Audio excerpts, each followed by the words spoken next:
Hello everyone and welcome to Compass 22.3.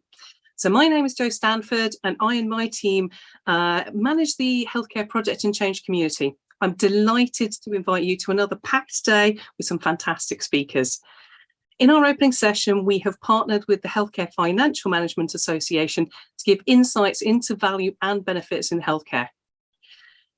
In terms of the agenda for today, let me give you a quick overview. So in session 2 with Nick Dobson from CITI, this is going to put all of the change into context and help us with our approach to how we improve investment decision making, evaluation and benefits through the change leadership lens. So that's about setting the mind and setting the approach. So that's really going to help us frame the day.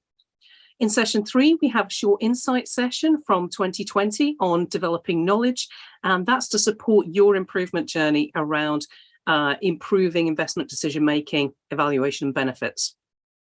At 11:45, we have our keynote session with Stephen Jenner, and this is going to be on organizational portfolio investment management and benefits-based decision-making. For anyone new to the profession or from outside the project profession, Stephen wrote the seminal books on portfolio management and benefits management and is a global leader in this topic. So we're extremely honoured to have Stephen come back and join us again for this session today to impart his wisdom. So don't miss that session. After lunch, we have 2 workshop sessions running concurrently. So be mindful that you get to choose which one you want to attend, but you can always catch up with the other one on demand afterwards. So we have teams who are looking at case studies from the NHS, and these sessions are going to be more interactive, they're more workshop style. So this is your chance to get involved and to share and learn. So please do go in and pick which one you want to attend. They're both of equal value. And the first one is with David Waller from NHS England on benefits management frameworks and implementing them. The second option is with Sally Grover, who has implemented benefits evaluation and dashboard development at trust level and can show you how to bring the benefits evidence into the decision-making process. So as I say, you won't be able to attend both sessions, but you can watch the other on demand or on YouTube after today and join us on that channel. Lots of other great sessions on there for you to catch up on. In session 6, we have the Benefits and Program Manager from the Frontline Digitisation Programme, sharing insights into the implementation of the Electronic Patient Record Programme and the support and resources available to support organisations that are implementing this complex change and make sure that they can evaluate the benefits. Finally, in our summary session, just to lighten the mood, after all that intense learning, we will have our awards from the platform game and the sessions from today. And just for fun, we're going to do a themed pub quiz. If you've joined us before, you'll know we've had some themes from things like Harry Potter and Star Wars. And today's pub quiz is based on Lord of the Rings. So if anybody just wants to have a bit of fun at the end of the day, come and join us, a bit of a relax and let your hair down. And you can join our virtual party for everybody who wants to just hang out and chat. So please do join us at the end of the hard day. Gives you a chance to kind of just rest and absorb the day and have some fun. Before we get started, there are some key information for everybody who's new to the platform and to help you make the most of the day. So if I can just swap over to show you the platform, and I'll just give you a quick run through on how to make the most of it. So in terms of housekeeping, you'll have found the session on the agenda. You just need to click onto the session. And within that, we've got the chat, Q&A, the polls, and also feedback. It's really important we get your feedback from these sessions so that we know how to improve them for the next event. You will find if you scroll down that there is a description of the session. There's also more information, so there's links to more information. And if you scroll to the bottom, you'll find that there may be some documents attached, which you can then download and take away. So loads of great resources for each of the sessions. Networking is really important. You know, we're here to, as a community, to bring the community together. So connect on the networking session. You can put in a search for people in your region doing your kind of job, and and make a contact. So you'll see that people have got a green little dot next to them to show that they're online, but also it helps you to find other people who are working in the same kind of space. You can find out more about the speakers, champions and ambassadors, and the big thing for the day is we've got the quiz back. So for those competitive souls out there who really love to fight it out, here's your chance at Craig. Craig's in the #1 spot already. He's played this before and he's won some prizes. So if you're a competitive soul, get in there and see if you can knock him off his #1 spot. There's lots of opportunity to complete the quiz questions. They've been provided by our sponsors for the day, and also some things to help you get familiar with the site and what's available. There are codes that you will get at the start and end of each session. And the important thing to think about that is you get codes if you turn up on time, and you get codes if you stay till the end of the session. So for those that are good and turn up, you get extra points. We also have our sponsors, and if you go into our sponsor section, you can see that each of the sponsors also has a code. So if you go in and find information about the sponsors on their site, you can find also a code that's going to give you points. There is an extra bonus points if you contact the speak to an expert and find out more, because they've got extra codes if you get in touch with them. I mean, it helps you to understand what they're offering, the great resources that are available, the training, the development, certainly for the APM, the membership, and things to support professional development. So get in there and get stuck in. We've got time during the day. At least one of our sessions, if not more, has an activity. So there will be prizes for the quiz, but also prizes for people who engage in the activity feed. So if you post something up, you will get points, you'll get sent some points, but also we'll put a prize in for the person that has the most interesting or inspirational feed from the day. There are more prizes to be won for those that tweet about the day. So if you tweet the hashtag, which is hashtag NHS Project Fest 22, it will show up on our Twitter feed, and there are prizes to be won there as well. So do contribute. And there's lots of different categories. Funniest tweet, tweet that makes you go, "Aw." There's inspirational tweet, and there's one for who's the tweeter of the day, so who does it most. So some great stuff in there. And then we have our documents library. All the resources that are available can all be accessed here, so lots and lots to take away. If you have any difficulties or issues, if you just scroll down to the help desk and you can ping them a chat and they can help you out. That's kind of it for the actual platform. So that will help you make the most of it and get you really going with getting the most out of today. So I mentioned the sponsors. We've got some great sponsors, and these are all organisations that we've worked closely with, many of us, for over many years, who contribute an awful lot to the NHS. So it's a real opportunity to bring them in to help shape the profession, to help support the profession.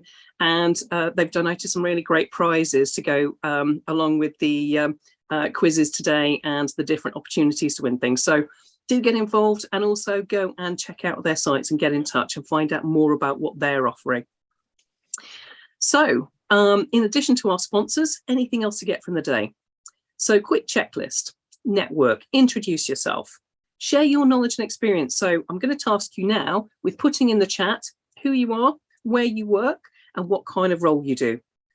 Because the great thing about this is your opportunity to find like-minded souls and to share your learning and experience. So please put your name and details in the chat and get to know each other over the day. Share your thoughts and experience. Everybody's got something to share, whether they've been an old hand or whether they're a fresh pair of eyes. Ask questions. Each session has questions, Q&A as part of it. Get your questions in there and then go in and upvote the ones you're interested in.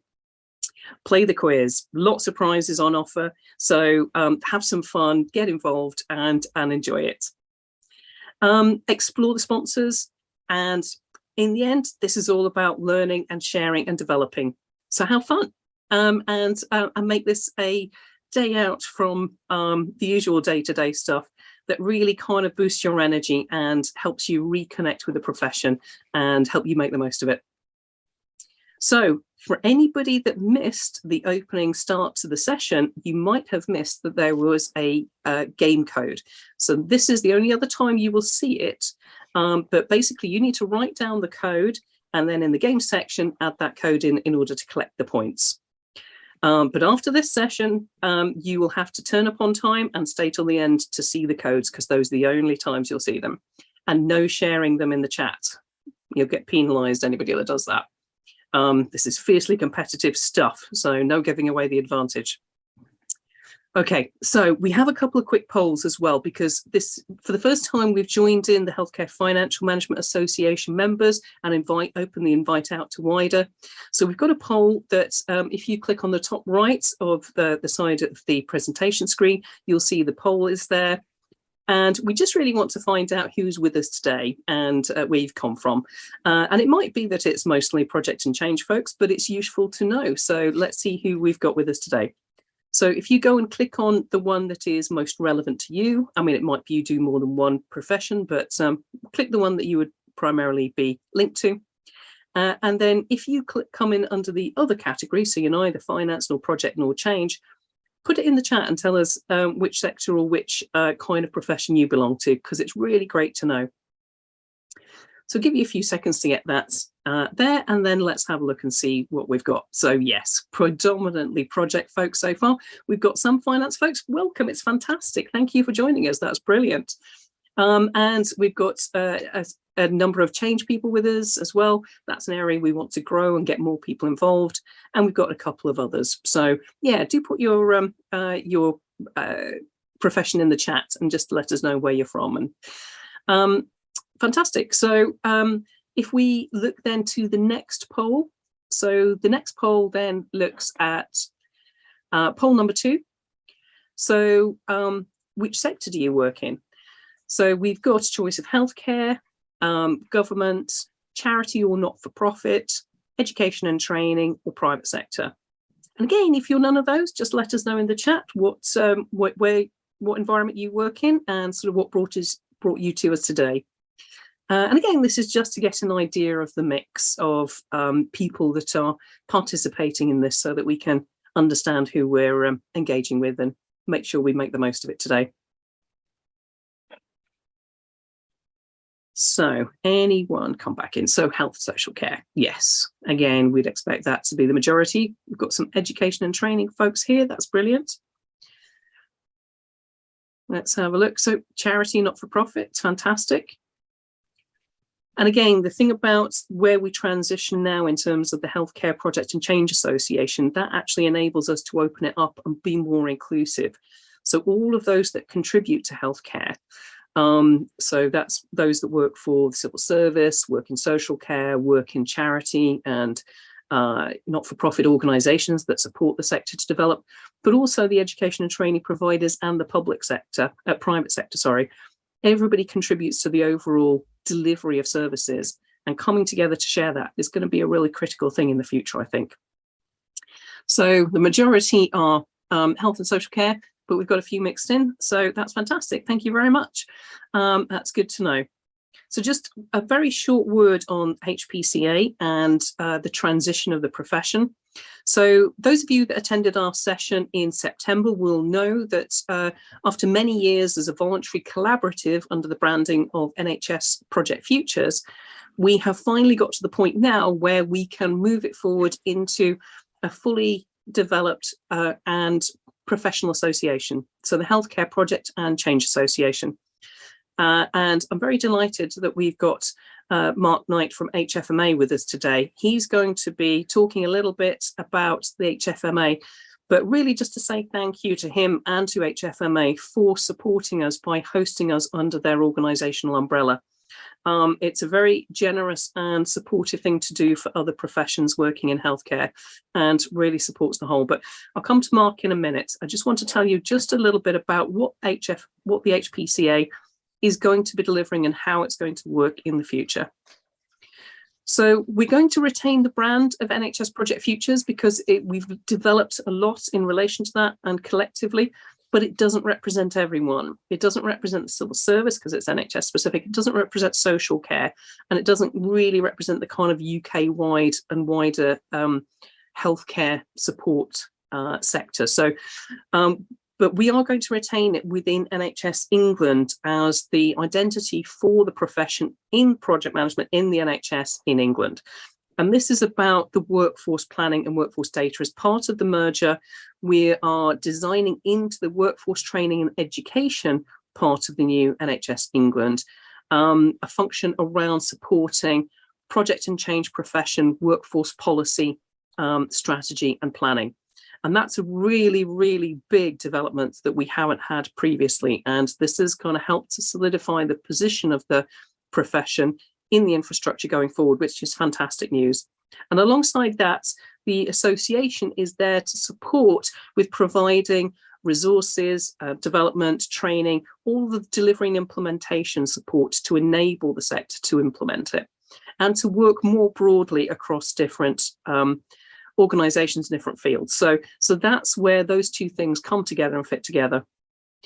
So if you've got any questions about that, we can answer that. So any questions, put them in the Q&A section.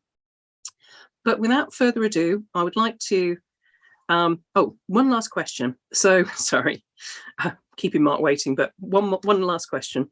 I've added in at the last minute.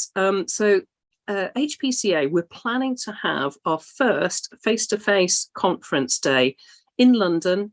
It's potentially going to be the 17th of May, and first time since October 2019 when we last got together as a community of practice, is whether or not there is interest and appetite from everybody here as to whether you'd be interested in attending a face-to-face conference. So we're looking at the 17th of May, and we're looking at a whole day event in London and bringing the community together, bringing the sponsors, bringing some great speakers, looking at things like professional development and systems and all sorts of things that contribute to it. So if you would be interested in attending, it gives us an idea in terms of appetite, and what we can do then is make sure that we have a venue that will provide the right level of support to the numbers that are interested. So if you can just put in the poll whether you're interested in that, yes, no, or maybe, and then that gives us an indication. And also pencil it in your calendar, and we'll hold the date as soon as we've got that date confirmed. Okay, so in terms of that, we'll just have a quick look. We've got some numbers that are interested, so that's great. And so moving on then, we'll take those away and look at those to plan the day. So without further ado, and without keeping him waiting any further, I'm absolutely delighted to be inviting Mark Knight, Chief Exec of the Healthcare Financial Management Association, to join me and to introduce today's session and to talk a little bit about the HFMA and about its view on value and benefits in healthcare and some key questions that we have. So Mark, welcome and thank you for joining us today. It's really great to have you with us. Well, thanks, Jo. Can you hear me okay? And yeah, that was a great introduction. I'm very intrigued by the points system, and it was great when you gave a little bit of warning for anybody who tried to put anything in the chat. I thought that was quite good, and as finance people, we like that sort of stuff, so that's good. Well, thank you very much for allowing me to speak today, and delighted to be part of the program today. And it's good to see that so many people are active and on the program and engaged with what you're doing. We are delighted to be involved with the HPCA, which a fellow traveller organisation, as we're moving along in the NHS to improve the management capabilities and to allow opportunities to network and share of like-minded souls. And there are, as you say, significant crossovers between finance and project management colleagues. And so it's really great to be here this morning. So I was asked to talk about what we do as HFMA. Thank you, Jo. I'm going to be like Chris Whitty and ask you to advance the slides from time to time. I hope that's okay. That seems to have gone down in the folklore, doesn't it? And I can't actually see myself, so I hope everybody can see me, and I've not got any egg on my chin or anything, so I'm all okay. HFMA was formed in 1950, shortly after the NHS was formed, and it was formed actually in response to, well, I think in 1948 when the NHS was created, they actually had no budget for the health service. I think the mandate was just sort of get on with it and just treat as many people as you can. And of course, after about 2 years, this became a slight big issue. And so that was when prescription charges and various other dental charges were implemented within the NHS. And at the same time, HFMA was born when a group of treasurers from the north met a group of treasurers from the south at the Manchester Free Trade Hall, which is now a hotel, the Renaissance, I think it's called, and met and said, wouldn't it be good to have an association? We're a bit bigger than that now, because actually until 1986, we only allowed chief officers in finance to join. So we only had 200 members, so that wasn't very good, although they would very kindly allow everybody else to come to their conferences, which was very wise of them. But now we're in a situation where, as qualified accountants, we above band 7, we charge a small fee for our membership. But actually, since January of this year, we recognised that we were too white, too old, too male, and too professionally oriented, and so actually, we allowed all bands 2 to 6s to come into our membership free of charge. And so therefore, if you are in bands 2 to 6 and you fancy keeping your eye on finance, then you're more than welcome to join the association. It's free. You just have to go onto the website. And then every year you have to attest that you are bands 2 to 6, because we have had some assistant directors of finance who are still students. And of course, that's not right.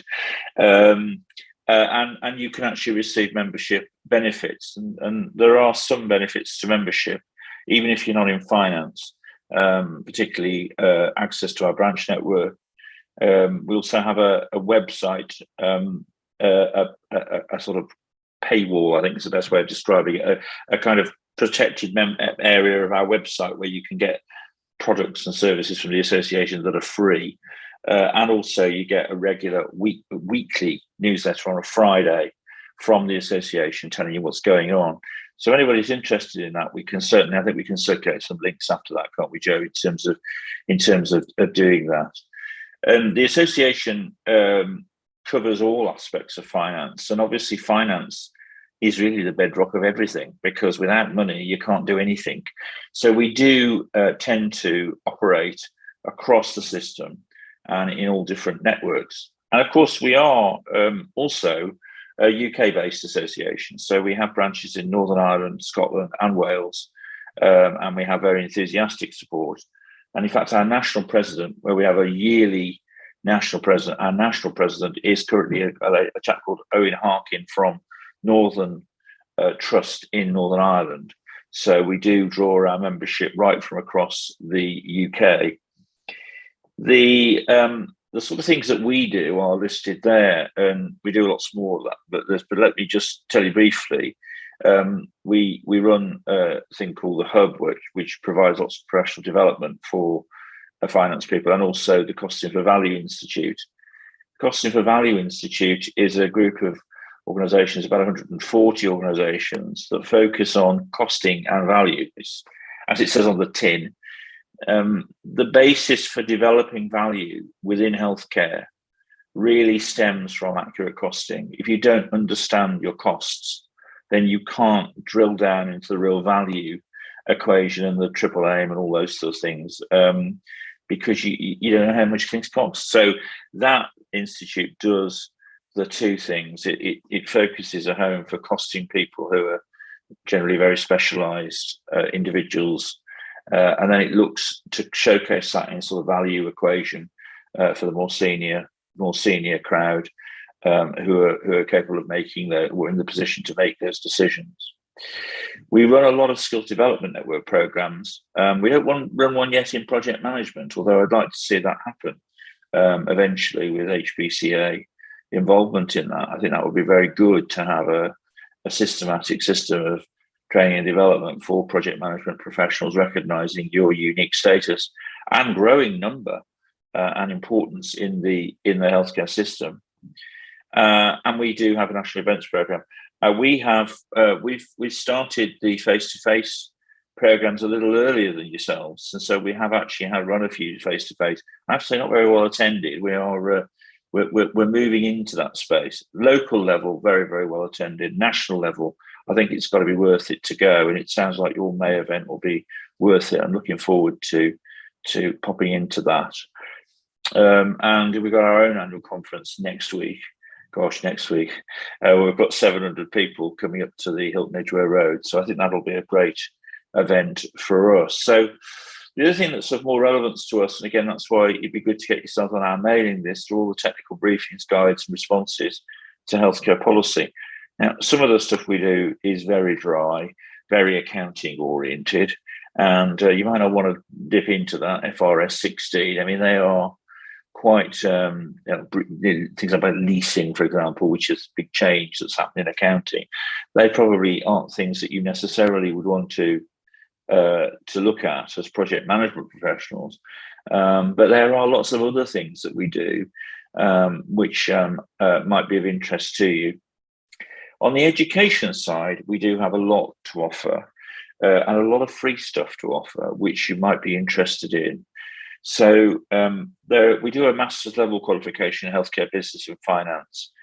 We find the word finance turns people off because people think of finance as the finance department, the paying bills in and out and, paying your salaries and doing your pensions and doing this and doing that, whatever. So people think of finance in a very narrow way. We don't think of finance in a narrow way, as I've just described. But when you talk about healthcare business, in other words, the business of healthcare, the idea that you've got to budget for money, or you've got to plan, or you've got to do those things like that, that's a thing that people are very interested in, and that's what the master's level qualification, 260 credit qualifications that we run from HFMA. They are really they're really good programs on a whole range of different modules. And that's for people who are looking to get a real understanding of healthcare business and finance. Quite a lot of clinicians have taken that program, so it's been a real success. We also do one in advanced primary care management. It's got similar material. I guess there's more of a kind of HR legal side to that because it's geared to the needs of primary care professionals who need to kind of run effectively a small business. Possibly sometimes not so small, actually, some of the big hubs. So they are qualifications that we run. And we also do an executive MBA program with Northampton University. So if you get to do the master's level qualifications that we run or the diploma in advanced primary care, you can actually then go on to a MBA program. And we only do stuff that's low cost. We don't look to, we can't, we're in healthcare, we're taxpayers' money here. So we've got to try and run stuff at low cost. So you can do an MBA actually remarkably cheaply, just £5,000 or £6,000, and that's cheap in that market. And so we do offer those things. And again, all of that stuff's on our website, but we can put some links together for all of that stuff for you for after the conference, or just email me or Joe, and we'll pass that through. The other thing we do is we also host about 80 bite-sized courses on the ESR. And I say the ESR, that's the easiest way to look at it, get it. You can also get it on a program, on a platform, which I can't remember the name of. It's run by HEE and it's mainly used by clinicians, but it's available on both those sites. And there is a whole range of level 4 and level 7 stuff on there on all sorts of aspects of finance, but also lots of personal effectiveness programs, leadership, all sorts of different things. And they're completely free. You can go on those programs through the ESR platform. And as I say, you can, there's a lot of stuff to do there. We also do have some paid for bite-sized content, which your organisation, the chances are it may already be subscribing to. So it will have a bunch of licenses which it'll be able to give out. So it may be if you contact your finance department, they may have a bunch of these licenses which they can give you, and that provides you with a 5-module program which lasts about 15 hours, and it's quite fun, it's quite interactive, and it's written by people who know what they're doing. And then finally, we do a thing called the operation game, which if you ever get invited to do that, do it, because it's great fun. And it really, really does give you a fantastic idea of what it's like to be you're running an NHS organisation. And it's very, very popular. So if you get an invite on that from your organisation, grab it with both hands, because we do run them across the country. So that's kind of a sort of roughly of what we offer. So there's a lot of stuff there, not just for finance people and members, but for the general public. In other words, yourselves, or the project management professionals, and a lot of it will be tailored to what you need. So if I could ask you for the next slide, Jo. So the other thing that we talked about was what were the challenges for the forthcoming financial year. Oh my goodness, gosh, where do we start? So I think what we wanted to do as an association each year is we have a new president, and that new president comes into office next week. And the new theme, we have a theme every year. So this year we've been reimagining the NHS. So we've been taking some time to look at what how the NHS can get back to where it was in the short term need. In other words, how can we get rid of the backlog? How can we prioritise our workload in the future? And then there was also the issue around, well, what's the healthcare system going to look like 5 years plus? Where are we going? What are we doing? What are the challenges? How can we move forward? So we've had a lot of that. We've been able to do a lot of that work this year, and we've published some papers on that on our website. And that's been really helpful to us, and we've really had a great year doing that. This year, our theme that we're going to launch next week is Strength in Numbers. And this is really about getting back to some of the financial disciplines that we had pre-COVID. The NHS has always been a system which has been very tightly managed financially. It has to be. If you weren't able to manage the system financially, you couldn't run a healthcare system sustainably. So the finance, it's our encouragement to our members and to managers and colleagues who are leaders in the system about how can we tighten up the financial controls that we have, and really look at value and efficiency to try and understand the trade-offs that we have to make as healthcare leaders within our systems. So that has 3 sort of headings, if you like, in terms of the financial. Firstly, financial sustainability.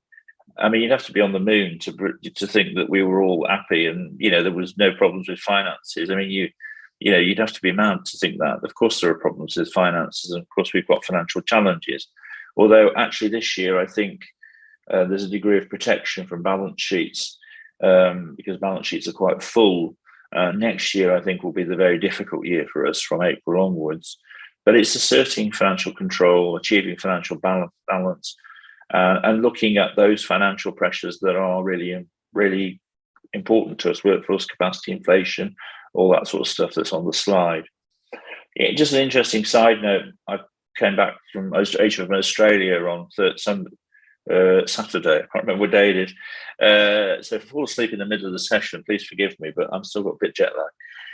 We were in a room with some CFOs in the Australian financial system last week. A system which I think is better funded. I think they're generally better off. Everybody seems to get paid better, etc., etc.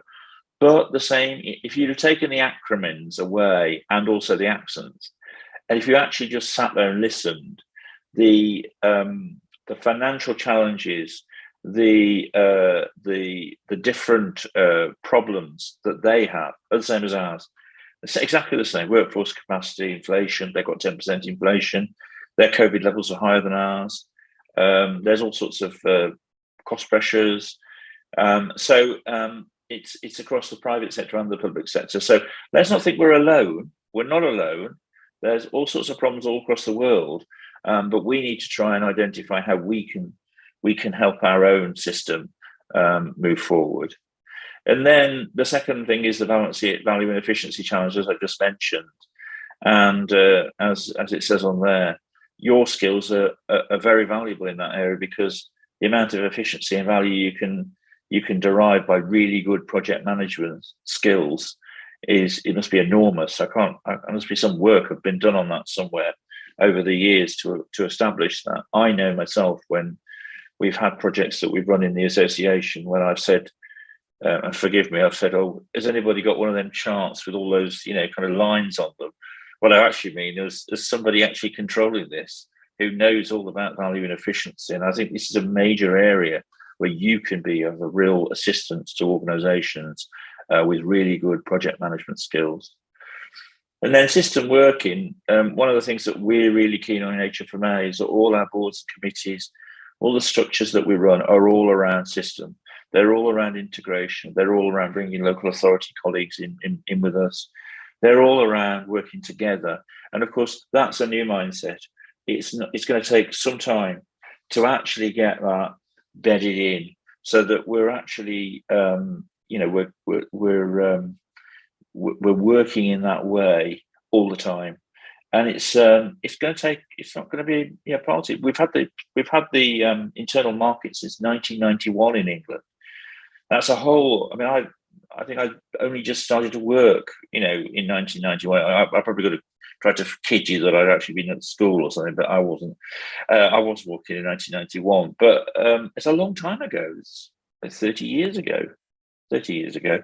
So it's going to take a lot of work for new habits to form and for us to be able to start to work together as a system. And that's what we're committed to do in HFMA, in moving that forward. Okay, so next slide, please, Jo. Thank you. And so there's a few things that we've done that might help you. And these are a few of our policy papers. I asked the team to put them together. So there's a few things there which you might want to capture that slide. As I said, the Director of Resources, we've got a directory of resources that we produce with One NHS Finance. And by the way, One NHS Finance is an initiative that we're the kind of prime mover behind, which is an initiative that Julian Kelly, the Chief Finance Officer, has pushed forward. And it's a way of actually, in a sense, trying to promote the finance profession within the NHS. They've also got a great website. So if you look at the ONF website, they do a lot of resources as well. Oh, that seems to, I've got a different slide on my screen. There we are. Thank you. And so there's a directory of resources. These, as I said, the bite-sized courses, our membership there. There's a link there, board game. And then there's publications thing. And then another thing that I didn't mention, which I think really is good, and you can type this into Google, I think you probably would get this link. It's a thing called the HFMA Introductory Guide to NHS Finance. Now, it's a bit like the Bible. I don't know if any of you have ever read the Bible, but you can't read it from Genesis to Revelation and think, "Oh, that was a good yarn." It's got lots of different chapters, and there's a bunch of different people writing it, and they've all written it in a different way, and there's lots of bits in the wrong place and all that kind of stuff. The HFMA Introductory Guide is a bit better ordered than that, but you can't read it from cover to cover. Well, you could if you wanted to. It's like reading the phone book. But if, for example, you wanted to read something on capital, there'll be a chapter on capital, and it will tell you all you need to know to a basic level on how capital works in the NHS. So and we've previously sold this book, and we've been selling it for years and years and years, and now it's online and it's free, because NHS England have effectively bought it and are now sending it to everybody. So that's a really good link to get your teeth into if you want some resources about finance, and that's what we do. Okay, so that's a useful slide for you. And then finally, Jo, if you could just move this slide on. I was asked then to actually say, well, what can you do? So, I mean, I've just put a few points down, just jotted a few points down. Some of them are better than others, I suppose. But obtain the further knowledge of the business side of healthcare. Well, you are the business side of healthcare, but I would just exhort you to obtain as much knowledge as you can. one of the things that Jo was, Jo's great introduction to the programme this morning, very live and upbeat. I've noted your performance, Jo. We might come knocking one day. But what I always say to people when I do that bit is I always say it's your day. It's yours. It's not ours. We've put this on for you. And if you've got questions or comments or queries, or ask somebody, put the question down in the chat. Don't be frightened. You don't have to put your hand up in a big crowded room. We used to have questions and nobody would put a question to the director of finance because he was such a fearsome character. He'd slice you down and ask you what organisation you're from. You don't have to do that now. Just ask a question. It's your day, your resources. So get further knowledge wherever you can. Look after your own CPD. I suppose many of you are members of your professional institutes. We offer CPD certificates and gives you hours. CPD isn't about hours. It's not about counting. It's not about collecting Tesco points or whatever. It's about what you get out of what you learn. I'm learning this morning about Zoom because I've not been on Zoom very much. I'm learning stuff today. I'm taking stuff in. I'm increasing my CPD every day. I'm making a mistake. I might make a mistake later on in the afternoon. I'm learning from that mistake. I'm using that as my CPD. All the time I'm developing myself, trying myself, make myself a better person. So don't just focus on things like, I've got to do this for my regulatory. Think about each day, because I've made so many mistakes in my career. And we all have. But as you make those mistakes, you think to yourself afterwards, actually, what have I learned from that? And, what can I do to improve that the next time so I don't make the same mistake again? Speak to finance colleagues. When you talk about having fun and everything, we have fun in the bar, and we tend to be face to face with our fun, and we have a good time. But we're normal people. They're not scary finance colleagues, but they are there to do a job, and so they're very friendly people. Well, the ones that I meet are. I'm sure the ones that you meet are as well.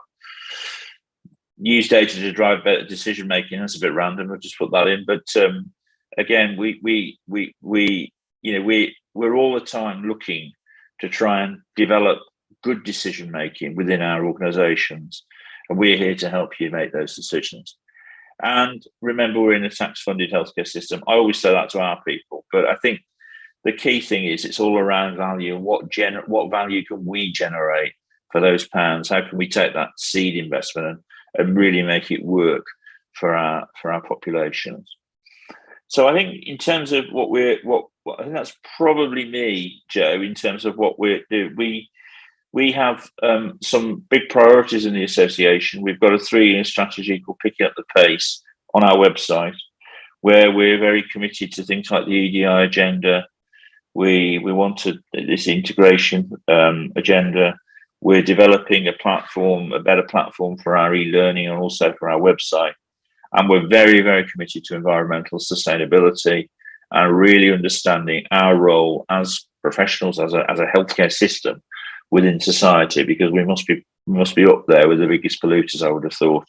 And we need to try and change that. So that's me, Jo. I don't know if there's anything else anybody want to ask me. Fantastic. Thank you, Mark. That was brilliant. Really great to get your insights, and really great to get an insight for the project profession around, the finance profession and the association and how that works, because I think you made a really critical point in the end there that in order to improve things going forward, we need to collaborate. We need to be able to work together and understand each other and how we can bring our respective skills and knowledge to improve the systems that we work within. And for me, there's a really key theme about multi-professional problem solving. So, getting away from this working in isolation, but also coming together. So finance and the digital data and technology and, HR and OD and the sort of bringing people together to look at what are the challenges and problems of the system and how can we collectively come up with solutions. So thank you for that. That's really great insights. Joss is going to ask us some questions if we've got any that have come through. But just while she's getting that sorted, I think what would you like to see happen, Mark, in terms of that sort of cross-organisational working? How would you see that working in practice? Well, I think what we're trying to do at the moment is, so the first thing we've done in HFMA to sort of make the ICB thing happen is we've got our ICB CFOs together. We've got the ICB CFOs together, and actually quite a enthusiastic bunch of people. And our next president, actually, after this is going to be, well, the next two presidents are going to be ICB chief finance officers, which I think is a really good signal to the sector. I mean, what we want to try and do is we want to lever the value that we're going to get by working together and not duplicating and not competing and sharing with each other. One of the things we're doing through the One NHS Finance initiative is a thing called the Innovation Network, where actually, and they're all available, by the way, the Innovation Network is on the One NHS Finance site, about 50 or 60 innovations, stuff that's been done. And what we want to try and do is share good practice, because there's really clever people working in health. And in their localities, they're doing stuff which is really good. Don't put those under a bushel, share them. And organisations like ours, have got a really good role to sort of share that information across the system. So that's really that's one of the ways we're trying to move all that stuff forward. And then I'm hoping that will be the catalyst to actually being able to really push forward on those agendas. That's great. Thank you. So, Jocelyn, do we have any questions from those that are attending this morning? We do have a couple of questions in. I think the first one, it'd be nice to get answers from you both, if possible. So we've been asked, what are the practical steps we can take today that will enable project management and finance to work together? Don't know who wants to go first. Can I tackle that one first, and from my perspective? Yeah, go on, you go first. So for me, this is a starting point, because this is about the professional associations and the professional bodies coming together and looking at joining forces and looking at where we cross over and where we dovetail, so that we can look at things like investment decision making and benefits management and bring that together, so that we've got better connected guides and processes and services and things that we can offer out to the community. But also in terms of individuals, part of it's about how you break down those working silos and how you work together on things. So it's getting to know the people in your finance team and asking those questions and looking at what are their objectives, what is it that they need to get in place and how they need to manage it, and what can you offer them as well as what can they offer you. There is a real opportunity here, I think, because as project professionals and project and change professionals, we need to understand budget management, we need to understand business case development, we need to understand options appraisals, we need to understand how we evaluate value for money and the quantify benefits. And those are skills that our finance colleagues have. And our finance colleagues need to understand more about the sort of investment decision making based on outcomes and benefits, rather than just necessarily costliness, cost effectiveness, so that we can support them with understanding that annual investment cycle, so that there's a better overview of, are we achieving the outcomes that we need to, and how do we evidence that? And that's really what today's all about. So the challenge then is to go back and contact your counterparts, whether you're in finance, contact your head of PMO or your head of project profession, and say, okay, well, what can we do to improve how we do these things in our organization? But also join a network. We have a benefits network, and Mark has got his One NHS Finance, and there's regional and national groups that you can join. And that's about getting involved, finding out more, and then sharing that learning with others. Mark? Yeah, I mean, I'd be kind of lying if I said that every finance department are all wonderful and warm and cuddly and it's all fantastic and everything. You might work in a place where it's like I station a zebra and they're just sit down and shut up and it's not what it is. I think that's probably less so nowadays. I think we've got quite a good cadre of finance directors now who are very modern in their way. I think to echo your point, Jo, what can I do if I do work in a finance department where it's not quite as is you can join, as you say, join those networks and get wise and savvy on the things, the big issues that are around, and think about your own career and how you can develop that, but also how you can improve your lot where you are. You might not be able to influence anything, virtually anything, but there might be something you can influence, something you can do to improve yourself, so that the next step along the ladder is somewhere where you can. So I think what I would encourage people to do is to make the most of the landscape that they're in and the environment they're in, and ask questions and try and understand and be helpful and constructive in all that you do. Because I think that, look at the amount of public interest reports, whatever they call them nowadays, that have been around huge howlers in the healthcare sector, where for the want of good project management and financial management, those projects would have turned out a lot cheaper and a lot more effective. So I think that's where we've got to make incremental steps wherever we can and do whatever we can. And whatever we can might not be a lot, but there might be something we can do. And I've just outlined a load of stuff, and you've outlined a load of stuff, Jo.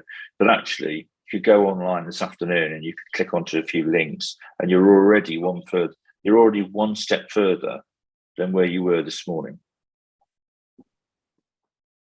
That's great. Thank you, Mark. Joss, we have another question? We certainly do. This is a good one, Mark. I don't know whether you want to try and tackle this one first. What do you think about the need to formalise a dedicated role of project finance manager to work in the project team? So this particular attendee finds that the finance partners are too busy working at the corporate level, and he can't get too hands-on with the projects. Yeah, I don't want to say something that's going to tie my hands or those of my professional colleagues, but what I would say on a general basis is finance should be working. A good finance team should be working at every level and with every group to ensure that the maximum value is being achieved for those individuals. And so I don't know the specific circumstances behind that question, but of course finance should be involved with everybody, and because it just makes good common sense. So yes, I think there are finance people that do work at the corporate level. Of course there are, but there are also lots of organisations where there are lots of finance people scattered across not necessarily working for the finance director, scattered across different directorates. So I would support financial integration with all professions on a general basis. Whether I don't want to be tied to that particular organisation because I don't know what the example is, but absolutely. Excellent, thank you, Jo. I don't know whether you've got anything to add to that or whether we move to the next question. Yeah, this is actually an area of particular interest for me because I think there's a couple of things around this. We are not all one thing. So just because somebody might be primarily a finance professional, they might have interests in other areas. And we know from working with people in the past that some people are interested in project management and they're interested in the things in relation to it. So I think there's something we can do collectively as associations to support information and knowledge and training in those areas. So we can, and it's about sort of calling to those that are interested and saying, well, who's interested in getting involved in project finance, because it's quite an interesting area and there's a lot of opportunity to get involved in that and to support project professionals. But also the same works the other way around, that there might be project professionals who are interested in the financial analytics side of it. They're interested in the business case development and the options appraisal bit. And again, that's about how we can promote financial management training to those people. So we build the skill sets up And there's a Venn diagram crossover between the professions then, where we can bring those skills together and support each other's side to develop. And again, it's all for, supporting that value and delivering the benefits and the outcomes, and working together on that. Fantastic, thank you. Coming back to you, Jo, I think on this one, primarily, what steps or process do you follow to conduct a project cost benefit analysis? I think there's going to be some interesting things in later sessions today where people are talking about that. So definitely have a look for the sessions that are the workshop sessions in sessions 5. I think that it depends partly on the organisation's appetite. There are underpinning standards, frameworks, models. So a whole bunch of the resources in the documents library linked to that. So the starting point is the risk potential assessment. So what's the level of complexity of your program or project? And then it's looking at things like the Treasury Green Book, which is around how you evaluate the options for delivering your program or project. And then we've got things around business case development and the Infrastructure and Projects Authority functional standards also in the documents library. Have a good rummage around in there. And there's some links below this particular session on that.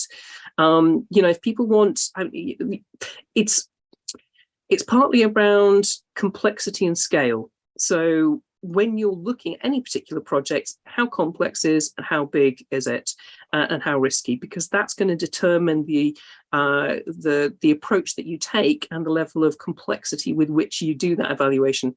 It can be very small and quick, or be very large and complex, depending on whether you're doing a small, discrete, short-term project or whether you're building high speed 2 or the universal credit. So that's part of the decision. So it's understanding what the different levels are and then how you can make sure that you're managing it proportionately. Lovely, good answer, thank you very much. And if I may, I'll come to you, Mark, just on the last question that we have in. What techniques do you use to determine the potential value from your spends? Oh gosh, now you're asking me. Now you're asking me a practitioner question. I'd have to get somebody to give you an answer to that one. I mean, we run quite a lot of programs which showcase that, and so I think I'd refer you to our website under the term value. There'll be quite a lot of things there for me today. So I don't think I can answer that one competently to the standard that you require. You probably know more about that than I do. So, but yeah, if you go onto our website and type in the word value, I'm sure you'll get quite a lot of information on that, because we've done a lot of work in that space. Thank you very much, Mark. So lots of resources out there. So just encouraging people to get out and find them. Yes. I think that's all the questions we've got for now. Obviously, if people want to ask any further questions, drop them in the Q&A. We'll capture those after the session. That's great. Thank you very much, Joss. And thank you, Mark, for being here this morning, for helping us set the day, and for bringing some really useful insights into the challenges that we're facing going forward, but also what's available to support everybody to develop and deliver on some of these challenges and to work collaboratively on it. So thank you for joining us, and we look forward to seeing you again another day. And thank you, and have a great day, and I hope you learn a lot, everybody. Thank you very much. Thank you, Mark. And for everybody who joined this session, thank you for joining us. And the slides from today, plus all the links, will be posted on the site afterwards. So come back on and you can download those and follow up and make sure you join in. If you're interested in project finance and interested in that combination of things, do put your interest in the chat, because we'd love to find who really is, kind of motivated or interested in this area. And maybe we can look at, what are the needs, what are the opportunities, and start to shape something that we can provide to both communities to help to meet some of these challenges. So thank you for this great session this morning, great start to the day. And for those of you that are playing the game and going to set your cap against Craig in terms of getting that leader spot on the quiz, the slide will be coming up shortly with the code. but also to say thank you again to Mark. Great introductory session. Thank you so much to HFMA for supporting us to set up the Healthcare Project and Change Association. And let's have a quick break before the next session. And that one's all about changing mindsets with Nick Dobson from CITI Limited. And that's about getting our minds in the right place to tackle some of the challenges we talked about this morning. Thank you, everybody, and see you in the next session.